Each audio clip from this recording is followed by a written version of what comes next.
چینی صدر نے اپنی طرف ایک طرف روس کے لیڈر، دوسری طرف نارتھ کوریا کے لیڈر اور دیگر جو ممالک کے سربراہان موجود تھے ان کے سامنے ایک سفارتی پاور کا بھی چین ایک طرح سے مظاہرہ کر رہا تھا اور اپنی ملٹری پاور کا بھی، جس طرح کی ایک بڑی پریڈ کا انعقاد کیا گیا. کیا میسج گیا ہوگا آج ویسٹ کو اور امریکہ کو؟ بسم اللہ الرحمن الرحیم. سب سے پہلے تو جی آپ کا بہت بہت شکریہ مجھے اپنے پروگرام میں مدعو کرنے کے لیے، اس اہم موضوع کے اوپر گفتگو کرنے کے لیے. جہاں تک آپ کے سوال کا تعلق ہے تو میری رائے کے مطابق یہ جو چائنا کی جو وکٹری ڈے کی جو پریڈ تھی، this was China's military as well as diplomatic debut in front of the world, the entire world. اور وہ یہ ایک میسج دینے کی کوشش کی گئی کہ چائنا جو ہے وہ اب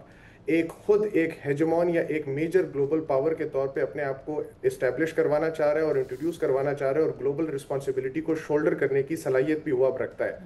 اتنے جدید اسلحے اور اتنے ڈائیورس سیٹ آف ویپنز کو ڈسپلے پہ رکھنا اور پوری دنیا کو ایک یہ میسج دینا کہ چائنا اب وہ گزرے ہوئے دور کا چین نہیں ہے جس کے اندر جو کہ دوسرے ممالک پہ ڈیپینڈنٹ تھا یا جو کمزور تھا عسکری لحاظ سے اور دوسرے ممالک کے پریشر کے سامنے ولنریبل تھا. اس ملٹری پریڈ نے پوری دنیا کو یہ ایک سگنل دے دیا ہے کہ چین جو ہے وہ it is now the new sheriff in town and it is a power to be reckoned with. اس کے علاوہ جتنے زیادہ یا جتنے ڈائیورس ممالک کی طرف سے ان کے سربراہان کی جو پریزنس تھی اس پریڈ کے دوران، اس نے بھی ایک میسج دیا ہے اسپیشلی ویسٹرن ورلڈ کو، جس میں امریکا اور یورپی یونین ممالک شامل ہیں پرائمریلی. ان کو بھی ایک میسج گیا ہے کیونکہ اس سے پہلے اس طرح کا جو ڈسپلے تھا، چاہے وہ EU کانفرنسز یا میٹنگز کی شکل میں ہو یا نیٹو کانفرنسز کی شکل میں ہو، وہ ہمیشہ سے دنیا کو ایک پاور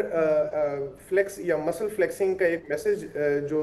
ویسٹ دیا کرتا تھا. یہ پہلی بار چین کے امبریلا کے انڈر نان ویسٹرن ورلڈ نے بھی ایک اس طرح کی مسل فلیکسنگ کا ایک مظاہرہ کیا ہے. یہ ویسٹرن دنیا کو دکھانے کے لیے یا گلوبل نارتھ کو دکھانے کے لیے کہ گلوبل ساؤتھ جو ہے وہ اب آہستہ آہستہ جو ہے وہ پاور شیئرنگ میں اب حصہ دار اپنا حصہ مانگ رہا ہے، اپنی جگہ بنا رہا ہے، اور وہ اب کسی بھی دباؤ میں نہیں آئے گا بلکہ آپس میں کوآپریٹ کر کے گلوبل نارتھ یا ویسٹ کے ساتھ جو ہے وہ شانہ بشانہ کھڑا ہوگا اور اس کا مقابلہ بھی کرے گا. سبسکرائب کریں اور بیل دبائیں تاکہ کوئی خبر رہ نہ جائے.